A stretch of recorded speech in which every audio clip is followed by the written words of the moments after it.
Electrochemistry की आज की हम लोगों की ये न्यूमेरिकल प्रैक्टिस की आखिरी क्लास है।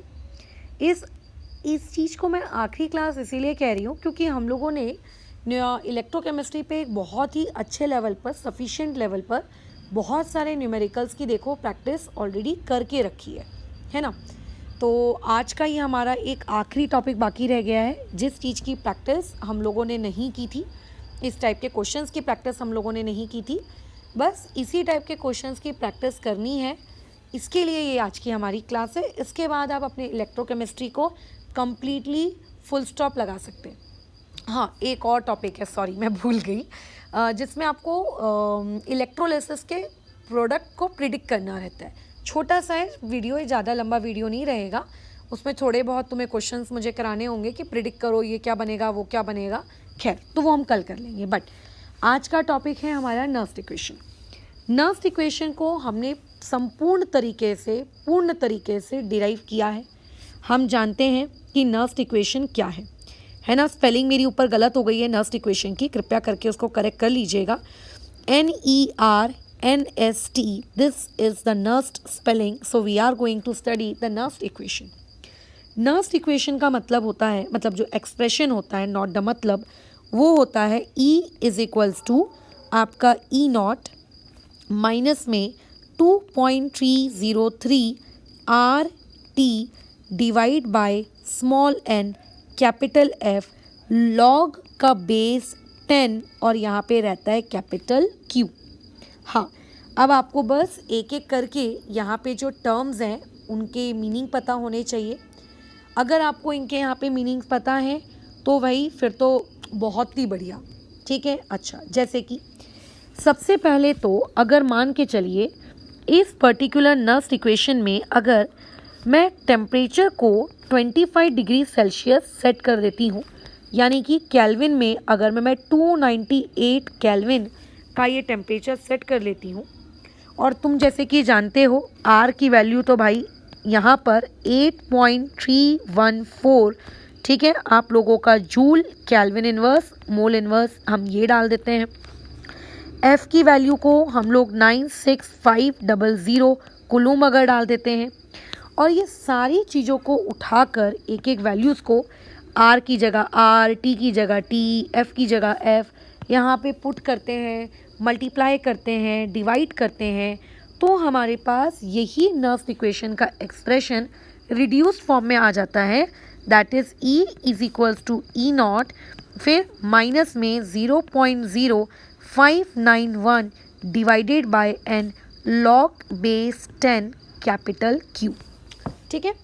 तो आपके पास दोनों तरीके हैं, ठीक है। दोनों तरीक़ों के थ्रू आप इस पर्टिकुलर क्वेश्चन को अटेम्प्ट कर सकते हैं, बट द मोस्ट फेमस तरीका इज़ द सेकेंड वन, क्योंकि उसमें आपको कैलकुलेशंस कम करनी पड़ती हैं। वहाँ पे आप लोगों के पास ज़्यादा आसान पड़ जाता है। आर की वैल्यू पुट नहीं करनी है, टी की वैल्यू पुट नहीं करनी है, but this particular expression is only valid when the temperature is set at आपका 25 डिग्री सेल्सियस। अगर क्वेश्चन में मान लेते हैं बंदे ने आप लोगों के टेम्परेचर की वैल्यू को चेंज कर दिया, तो अगर आप फिर बोलोगे कि नहीं मैम मैं तो यही एक्सप्रेशन यूज़ करूँगा, आप चाहे जो भी हो जाए, तो you can not use that. So ये एक्सप्रेशन तभी वैलिड है जब आप टेम्परेचर की वैल्यू को 25 डिग्री सेल्सियस सेट करते हैं। तो अब क्या करेंगे यार, अगर पेपर में मान लेते हैं टेम्परेचर की वैल्यू 25 डिग्री सेल्सियस ना होकर कुछ और रही, तो बताओ। तो ऐसे केस में मेरा सजेशन पता है क्या रहता है, मैं पर्सनली ये हरकत करती हूँ। मैंने अपने लिए 2.303 इंटू आपका आर डिवाइडेड बाय एफ, इसकी वैल्यू कैलकुलेट करके रखी है, क्योंकि ये वाली वैल्यू तो आप तब इस्तेमाल कर सकते हो ना जब टेम्परेचर 25 है, राइट। अगर टेम्परेचर 25 नहीं है तब आप क्या करेंगे बताइए, राइट। तब आप क्या करेंगे। तो ऐसी समस्या से बचने के लिए मैंने क्या किया, इस पूरे की वैल्यू ही कैलकुलेट कर ली कि इस पर्टिकुलर क्वांटिटी की जो वैल्यू होती है वो होती है 0.00019, ख़त्म, 198, बस इतना याद रख लेते हैं 198। आई थिंक शायद जहाँ तक भूली बिसरी जो मेरी यादें हैं ये 198 आपका 189 होता है कि 198 होता है, ये आई थिंक एक नंबर है, इमरजेंसी डायल नंबर है 198, है ना, शायद गूगल सर्च कर लेना यार, बट जान दो, छोड़ो जो भी हो, 198। और अगर मान लेते हैं मेरे अंदर और इच्छा मच रही है कि यार इतना बड़ा कैलकुलेशन मुझे नहीं करना है, तो मैं इसको अप्रॉक्सीमेटली 0.0002 भी ले लेती हूँ काफ़ी हद तक। लेकिन इस चीज़ को देखते हुए कि मेरे एमसीक्यू में मुझको जो ऑप्शन दिया जा रहा है वो चारों ठोक ऑप्शन के बीच में अच्छा खासा अंतर होना चाहिए। मतलब ऐसा नहीं होना चाहिए कि एक आंसर 2.2 दूसरा आंसर 2.21, ऐसा नहीं। अगर इतना माइनर गैप है तो इस तरीके के अप्रॉक्सीमेशंस आप ना करें। सबसे ज़्यादा एरर एग्ज़ाम हॉल में यही हो जाती है कि हम लोगों को बोर्ड्स की तैयारी करते करते नर्व्स इक्वेशन ऐसी रट्टा हो जाती है कि हमारे हाथ जो हैं वो ऑटोमेटिकली 0.059 वाले के टर्म्स के तरफ चले जाते हैं, पता है, ऑटोमेटिकली, राइट। लेकिन जब आपको पता चलता है कि अरे यार इसका तो टेम्परेचर 25 था, यहाँ ही गलती होती है। और दूसरी गलती कि इतनी बड़ी कैलकुलेशन कौन करेगा, ये सोच के सवाल को ही छोड़ देना, ठीक है, ये सोच के आपने सवाल को ही छोड़ देना, तो ये हो जाता है दूसरा। तो इसीलिए इस तरीके का, ताकि दुख मुझको फील ना हो, इसीलिए मैंने इस पर्टिकुलर चीज़ को यहाँ पे क्या करके रखा है, कैलकुलेट करके रखा है। खैर, अभी क्वेश्चंस करते हैं नर्व्स इक्वेशन से रिलेटेड, जिस कार्य के लिए हमने ये पर्टिकुलर क्लास आज की ली थी, शुरू की थी, राइट। मैं एक इन जनरल एक एक्सप्रेशन दे रही हूँ, कोई इसमें मैं एलिमेंट का प्रयोग नहीं कर रही कि Fe2+ आएगा, कॉपर 2+ आएगा, निकल 3+ आएगा, वगैरह वगैरह, कुछ नहीं। इन जनरल मान लेते हैं आपको एक जनरल एक्सप्रेशन दिया है, ए बीच में डंडी a की पावर में +3, बीच में 2 डंडी, और इधर है आप लोगों के पास b की पावर में +2 और यहाँ पे सिंगल डंडी b, ठीक है। अच्छा, अब ध्यान दो, सबसे ज़रूरी चीज़ आपको इनके नीचे इनकी कंसंट्रेशन लिखी हुई मिलेगी। जैसे यहाँ लिख दिया मैंने 0.1 मोलर, और यहाँ पे भी मैंने इसकी कंसंट्रेशन लिख दी है 0.01 मोलर। बस जहाँ कंसंट्रेशन आई, क्योंकि तुम अभी, मुझे पता है क्या बोलने वाले थे, तुम अभी मुझे बोलने वाले थे कि मैडम अभी आप जब इलेक्ट्रोकेमिस्ट्री के न्यूमेरिकल्स की प्रैक्टिस करा रहे थे ना, तब आपने इस टाइप के क्वेश्चंस कराए थे जिसमें आप कुछ इस तरीके का डेटा देते थे, E0, फिर a से लेकर a+3 इक्वल टू आप लिख कर देते थे कि ये वैल्यू इतनी होगी, फिर आप एक दूसरा डेटा देते थे, फिर हम उस दूसरे डेटा की वैल्यू को भी आप लिख देते थे। याद आ रहा है आपको कुछ?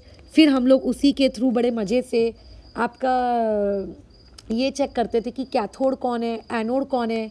फिर हम ये चेक करते थे कि हमें जो गिवन डेटा है वो रिडक्शन पोटेंशियल है कि ऑक्सीडेशन है। अगर ऑक्सीडेशन होगा तो कन्वर्ट कर लेते थे साइन चेंज करके। फिर मस्त जी से हम कैथोड माइनस एनोड लगाकर हमारे क्वेश्चन को सॉल्व कर लेते थे। याद आ रहा है कुछ ऐसा ही भूली बिसरी यादें? हाँ, लेकिन यहाँ पे दिक्कत क्या है, आपने ये कंसंट्रेशन वाला टर्म क्यों इंट्रोड्यूस कर दिया? तो देखो, दिक्कत ये है कि उस तरीके से आप जो डेटा निकाले, या फिर जो डेटा मैं अभी आपको दे रही हूँ, ये E0 है। आपने अगर मेरी पुरानी क्लासेस की हैं तो ही आपको ये बातचीत समझ में आ रही होगी। रैंडमली बीच से उठा लिए हो तो कुछ समझ नहीं आएगा।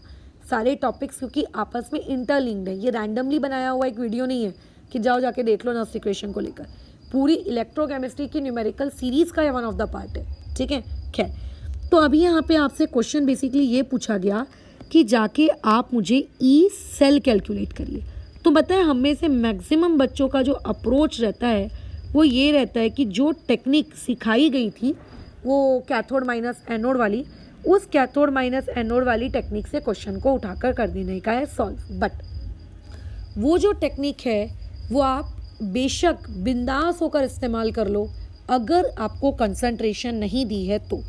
अगर आपको कंसंट्रेशन दे दी है इस तरीके से तो आप समझ जाओ कि इस पर्टिकुलर टेक्निक के वाया, कैथोड माइनस एनोड वाली टेक्निक के वाया, जो भी आपका आंसर निकलेगा वो E0 होगा, वो E नहीं होगा, ठीक है। वो आप टेक्निक जब इस्तेमाल करोगे तो उससे आपका जो भी आंसर निकलेगा वो आपका E0 होगा, वो आपका E नहीं होगा। चलो सॉल्व कर लेते हैं, ठीक है। तो सबसे पहले आप आइडेंटिफाई करिए कि यहाँ पे एनोड कौन है, और सबसे पहले आप ये आइडेंटिफाई करिए कि यहाँ पे कैथोड कौन है। हम किसी भी सेल रिप्रेजेंटेशन को हमेशा कैसे पढ़ते हैं? हम हमेशा लेफ़्ट टू राइट पढ़ते हैं। तो साफ साफ दिख रहा है कि आप ए से कन्वर्ट हुए हो A+3 में, यानी कि यहाँ पे एनोड का काम कर रहा है आपका ए एंड ऑब्वियस है कि कैथोड का काम कर रहा होगा बी। और हमको दोनों के ही रिडक्शन पोटेंशियल चाहिए। अब कई लोगों को यहाँ पे दिक्कत हो रही होगी कि मैडम रिडक्शन पोटेंशियल क्यों? तो भाई मैं ये चीज़ ऑलरेडी प्रीवियस क्लासेस में बता चुकी हूँ कि इलेक्ट्रोकेमिस्ट्री में जो स्टैंडर्ड IUPAC नियम होता है इस चीज़ को सॉल्व करने का, वो रिडक्शन पोटेंशियल के टर्म्स में ही होता है, SRP के टर्म्स में। ठीक है, ओके ठीक है। तो ऐसे केस में अब आपको जो डेटा दिया है पहले तो आप आइडेंटिफाई करो वो डेटा क्या है। तो देखो आपको यहाँ से A से लेकर +3 बता रहा है, इसका मतलब ले ये जो डेटा दिया गया है ये ऑक्सीडेशन का डेटा है। और यहाँ आपको B से B+2 बता रहा है, इसका मतलब ये भी आप लोगों को ऑक्सीडेशन वाला डेटा दिया है। और हमको किसी का भी ऑक्सीडेशन वाला डेटा नहीं चाहिए, हमको किसी का भी ऑक्सीडेशन वाला डेटा नहीं चाहिए। अगर A मेरा एक एनोड है, मानती हूँ कि वहाँ पे ऑक्सीडेशन होती है, बट मुझे उस एनोड के E0 का SRP का डेटा चाहिए। और जो मुझको दिया है, जो मुझको गिवन इन्फॉर्मेशन दी है, वो गिवन इन्फॉर्मेशन तो मुझको कौन सी वाली दे के रखी है, वो गिवन इन्फॉर्मेशन तो मुझको उसने कौन सी वाली दे के रखी है, ऑक्सीडेशन की दे के रखी है। मुझे SRP का डेटा चाहिए, तो मेरे SRP का डेटा क्या होगा -0.7, क्योंकि साइन चेंज करना पड़ेगा। वैसे ही अगर मुझे E0 आपके SRP का कैथोड के लिए चाहिए है तो वो हो जाएगा -0.4।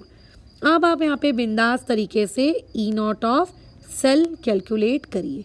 तो E0 ऑफ सेल आपका क्या आएगा, E0 आपका SRP वाला, बट कहाँ का, कैथोड का, ठीक है, माइनस आपका E0 SRP वाला कहाँ का, आप लोगों के एनोड का। ठीक है, अच्छा अब इस क्वेश्चन में कैथोड कौन है, कैथोड यानी कि B और एनोड यानी कि A।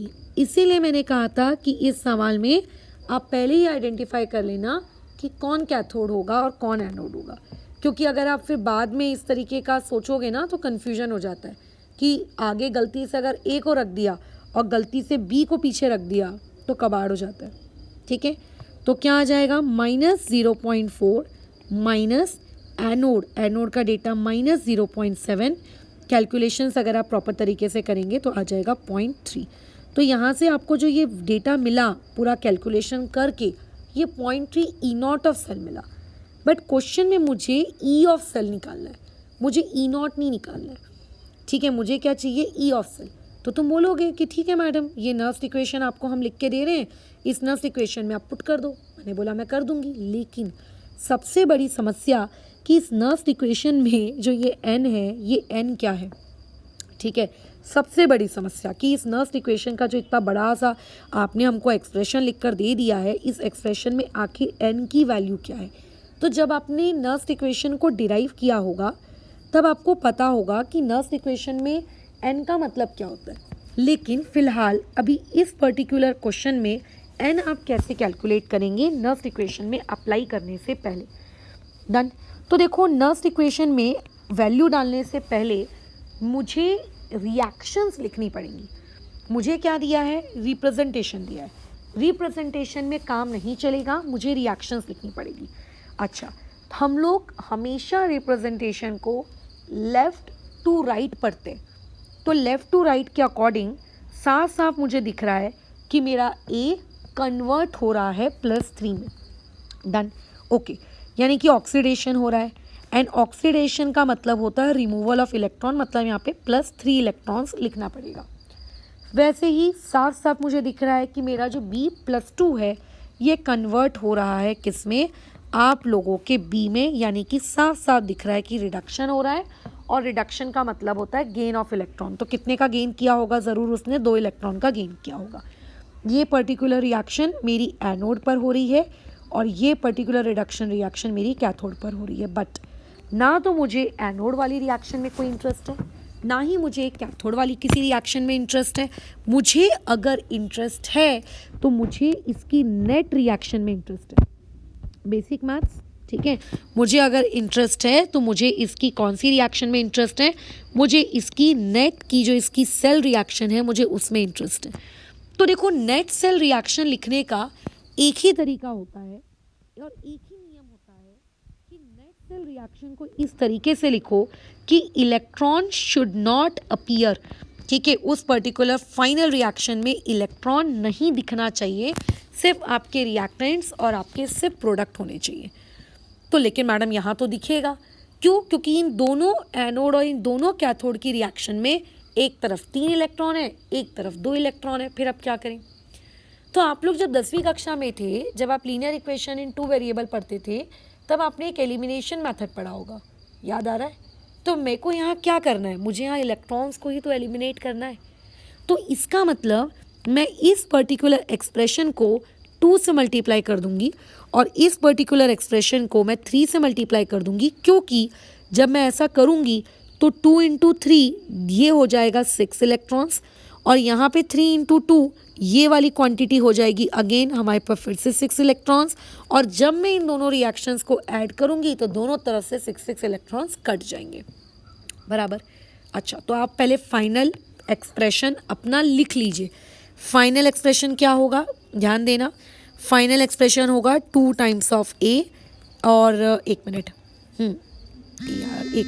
2 टाइम्स ऑफ ए और उसके बाद में यहाँ पे आ जाएगा आप लोगों का 2 टाइम्स ऑफ ए की पावर 3 प्लस 3 की पावर में बी की पावर +2 प्लस कितना आ जाएगा 3 टाइम्स ऑफ बी।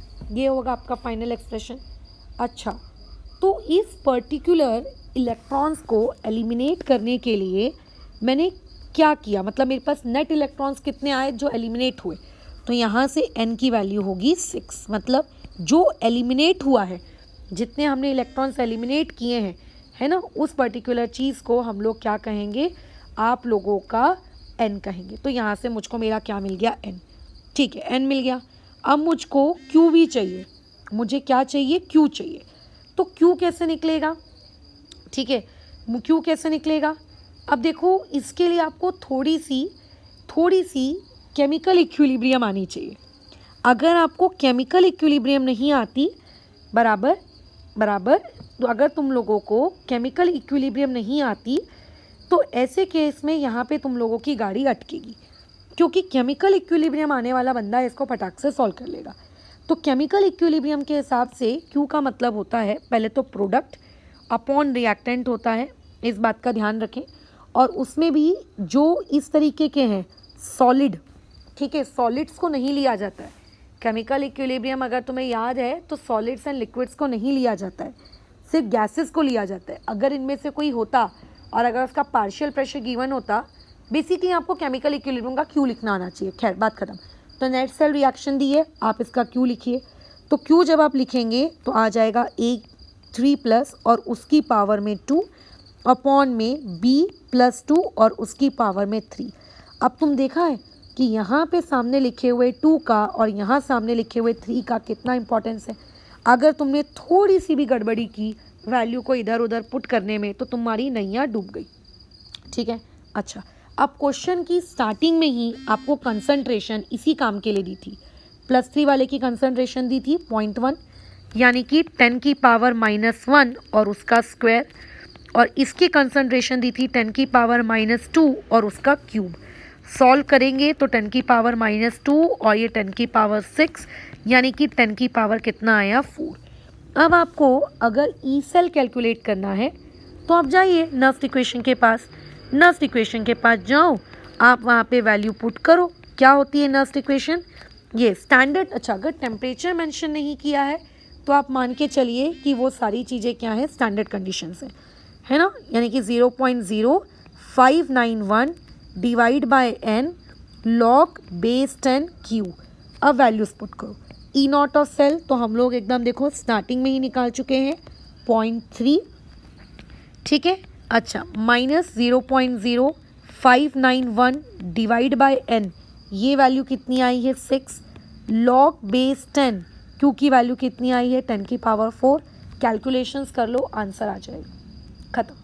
तो तुम्हें हो सकता है माइट भी अभी ऐसा लगे कि अरे मैम ये तो कितना ज़्यादा कठिन है, ये तो कितना बड़ा है।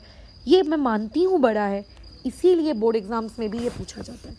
और अभी अगर आप फ्लो में रहोगे ना तो आपको मैं डेफिनेटली बता रही हूँ ये चीज़ आपको बिल्कुल भी बड़ी नहीं लगेगी, ठीक है, एकदम बड़ी नहीं लगेगी। ऐसा लगेगा अरे वाह ये तो हमारा क्या है, मक्खन सा सवाल है। हाँ, अगर मैं तुम्हारी जगह होती तो मैं पता है इस 0.0591 को क्या कहती हैं उसको 0.06 अप्रॉक्स कर लेती, ठीक है। अच्छा, और उसके बाद नीचे के 6 के साथ, ताकि मैं उसको क्या कैंसिल कर पाती।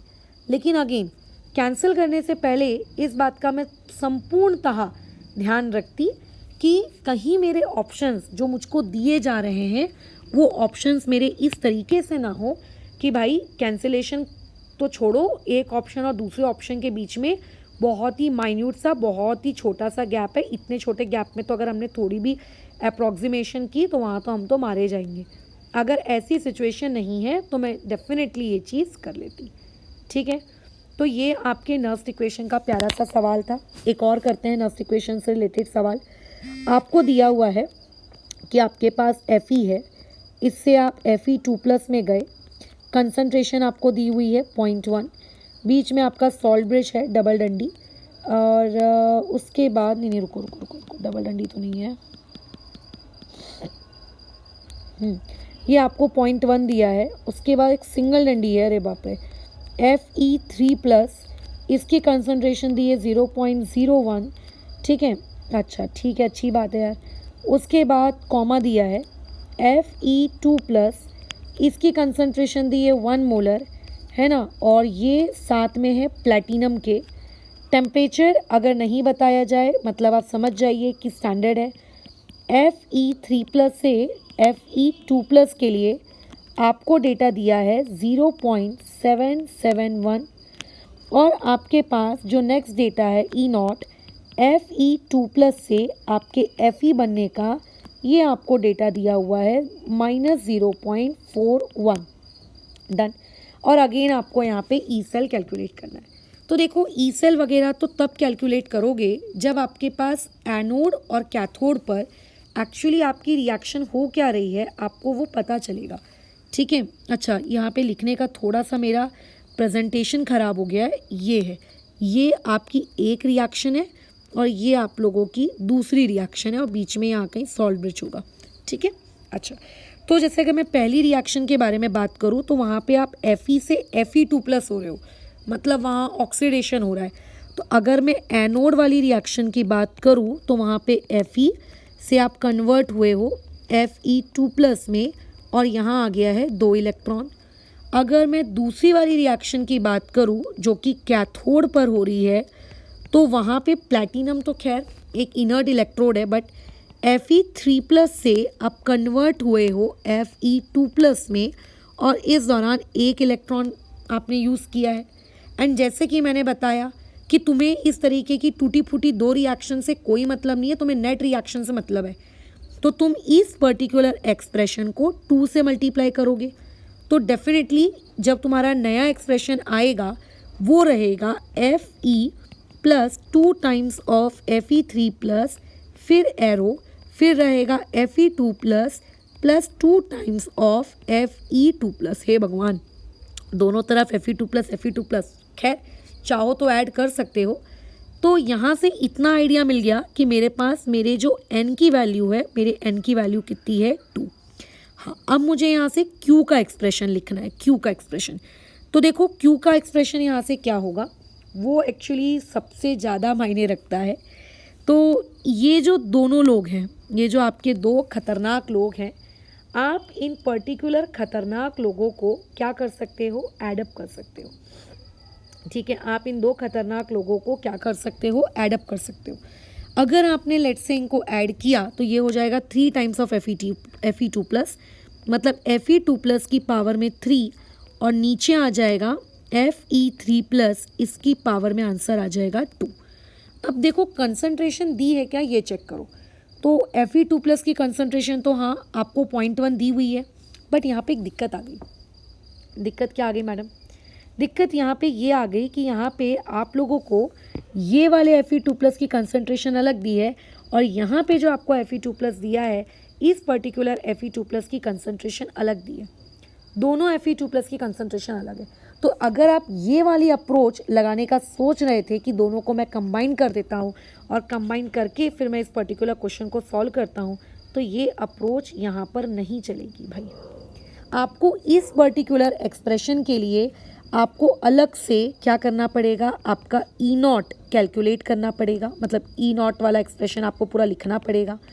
क्या होगा, -0.0591 डिवाइड बाय कितना, इसके लिए n होगा 2 और लॉग में क्या आएगा, एक ही Fe2+ है ना, एक ही Fe2+ है तो उसकी कंसंट्रेशन यानी कि 0.1।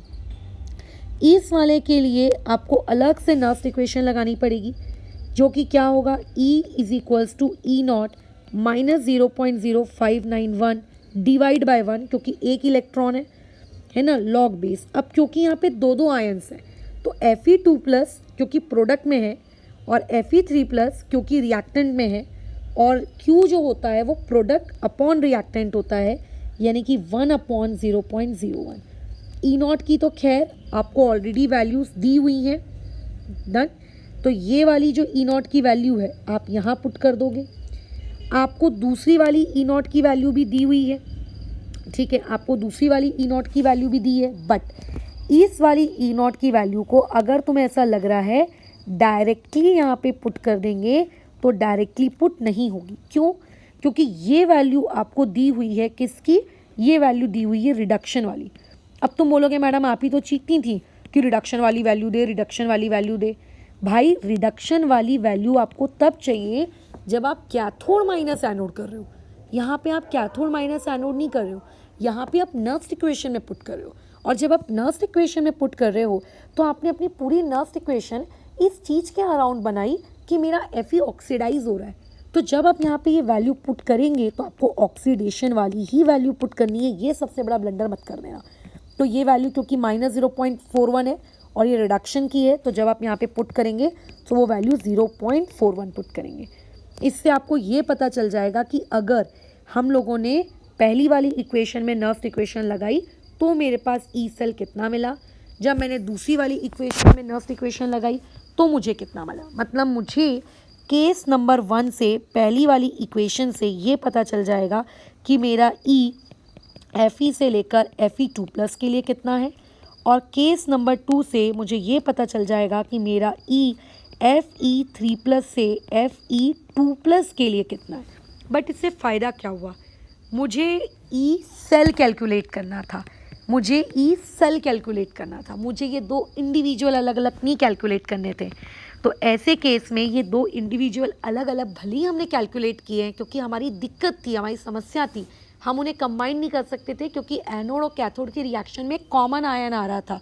तो ऐसे केस में अब आप लोग जो नेट मतलब ई सेल आपको जो निकालना है, आपने जो दो अलग अलग करके क्या निकाले, ई निकाले, उन दोनों ई को जब आप कलेक्टिवली ऐड कर देंगे तो जो फाइनल एक्सप्रेशन आपके पास बनेगा उस पर्टिकुलर फाइनल एक्सप्रेशन का आंसर ये होगा।